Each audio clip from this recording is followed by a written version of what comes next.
It took me 15 years to learn what I'm about to tell you about the music business in just a few minutes. Some people call it the rule of 300%. Tony Robbins calls it collapsing time frames. I like to call it just do it now. But the whole goal here is that, look, we've got all the same amount of time each day. But why do some people get way more done in 24 hours when others just seem to struggle to get more done? And so this lesson I normally teach on my Spotify challenge, and it's this. You have a goal this year, maybe to get 1 million streams, maybe to get 100,000 followers, maybe to get make music full-time, maybe your full-time career. And so when you have these big goals, it's really important to chunk them down to the small little things we can do each day. But let's just say you have this goal. If you want to accomplish something this year in 12 months and you want to work on it, right? Well, instead of looking at it in 12 months and saying, okay, I'm going to get it done in 12 months, get it done in a month. Okay, so whatever you're going to work on this year, get it done this month. And then whatever you were going to work on this month, get it done this week. And then whatever you are going to do for your music career this week, do it today.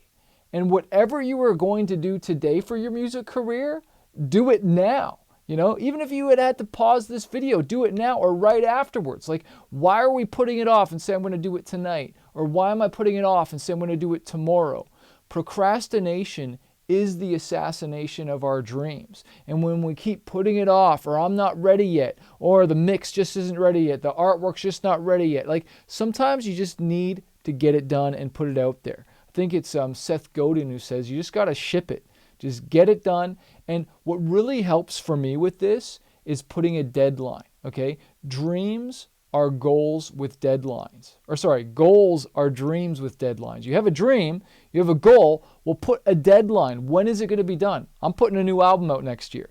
And so that means I have to have the songs done before the end of the year. They got to be mixed, mastered. We want to do the pre-order. So that means there's certain things I have to get done before this year if I want to accomplish my goal next year, right?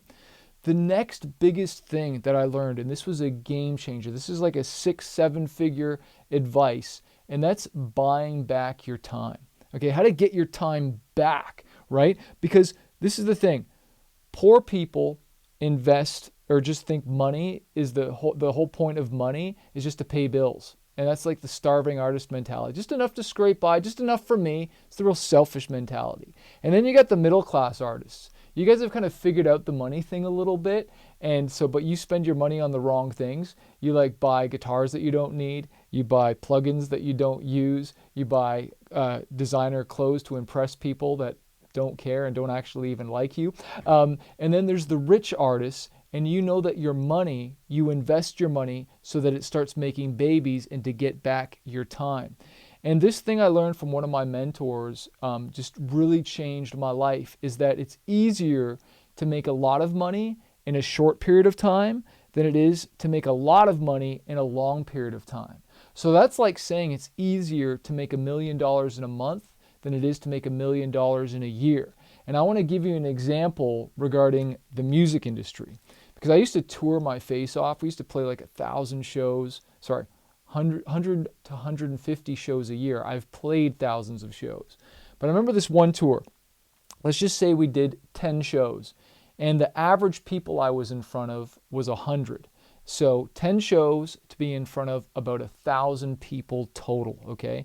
And if you've ever toured, you know that you're probably not playing those 10 shows back to back unless you want to get sick, lose your voice, and burn out. So you probably did it over, 2 weeks or maybe 2.5 weeks, right? Because you had some days off here or there, right? So it took you like 2 weeks to be in front of 1,000 people, all right? And that's like driving to the show, setting up. If you're the headliner, that means you're doing like at least a 60-minute set, maybe longer, maybe a little bit shorter, but probably at least an hour, right?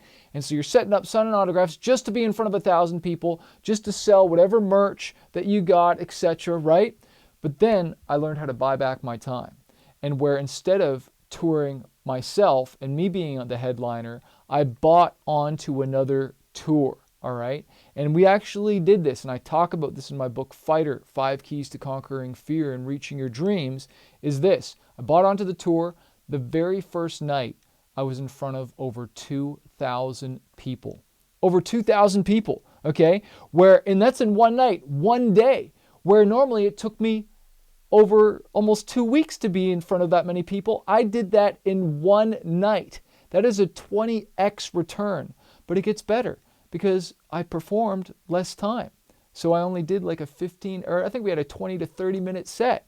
So I worked less, I did it in less time, and I expended less energy. Oh, wait, and I sold way more merch as well. So that's one of the best examples I can give in the music industry of getting back your time. What's another opportunity? Well, it's ads and promotion. You could be spending $100 on ads the wrong way and it brings you nothing. But if you do it the right way, it can give you a 3x return. There was an artist who emailed me their Spotify profile link. I checked it out. I got to hear their story about their click-through rate and stuff. And I could see he was paying way too much for ads. I'm like, we can at least cut that in half. So we can make your $100 go 2 to 3 times farther, right? It's like same thing with our energy and our effort. We can make it go farther. You're working hard. I used to work hard and work to the bone, singing, performing, just doing all the hard work. But I want more leverage in my life. I want that $100 to go farther. I want that $1,000 to go farther. And if you need help with like ads and stuff and you want us to look at your Spotify profile, email me at support@smartmusicbusiness.com. Don't send me this long email. Just say, hey, Chris, I saw your video. Check out my Spotify profile. I need some help, okay? Just keep it short and sweet. It's not that I don't care about your story. If we end up working together, I'll get to know you a lot more. So just email support@smartmusicbusiness.com. The second thing that we need to really do is focus on the right platforms, all right? Like, we got to stop having this local mindset and we need to start having a global. And for a lot of you, you're like, man, well, there's Spotify, there's Apple Music, there's YouTube, right? There's all these platforms. Which one do I focus on? Well, you obviously know me, and you've probably seen me wear this hat before, okay? I really like Spotify. Now, like, why do I like Spotify, though? Like, why is it? Well, if I look in my DistroKid account, right, and we've earned over 6+ figures on there, okay? TuneCore, we've earned way more than that. But the point is, when I look at where's the money coming from, I can see over 60+% of it is coming from Spotify. The second one is Apple Music and iTunes, and the third one is YouTube. But over 60% of it, so that means over half of the royalties are coming from one platform. It's not that I have this like little thing or like love obsession with Spotify, it's that they're the ones paying me. So that's of course where I'm focusing on it. But then again, when it comes to social media and where I'm promoting and marketing, right now for me, I'm noticing Instagram Reels and trial Reels is crushing it. So I'm focusing on there because it's giving me the most growth. The TikTok algorithm is kind of funky right now. I'm not saying it's not working, but for me it's not working. So I'm not going to try and focus on something that's not working. I'm going to put all my energy into something that is working. And when I get a winner, and this is the other thing I've been sharing to my students, is that, we've been testing a lot of Instagram Reels, and when something pops off on a trial reel, well, that's the one that we not only share to our profile on Instagram, but Facebook. Then I bring it over to a YouTube short. Then I bring it over to a TikTok, right? And I bring it over to maybe X and all the other platforms. But then I just get in the game. But to sum this video up, guys, it's the do it now mentality. It's stop waiting and wishing and waiting for someone to save you. I wrote the song, no one is coming to save you. And they're not. No one's coming to save you. No one's just going to find you in your studio and just absolutely just stumble upon you. But they might stumble upon your ad. They might stumble upon you because you went and did a show and you went to a networking event and you met someone, you shook some hands and you met some people and you got into the game. So I encourage you, make sure you email us at support@smartmusicbusiness.com or come attend our Spotify challenge later this month where I'll be doing Q&A every single day. Either way, I want to remind you that a fighter isn't someone who never fails. A fighter is someone who never quits.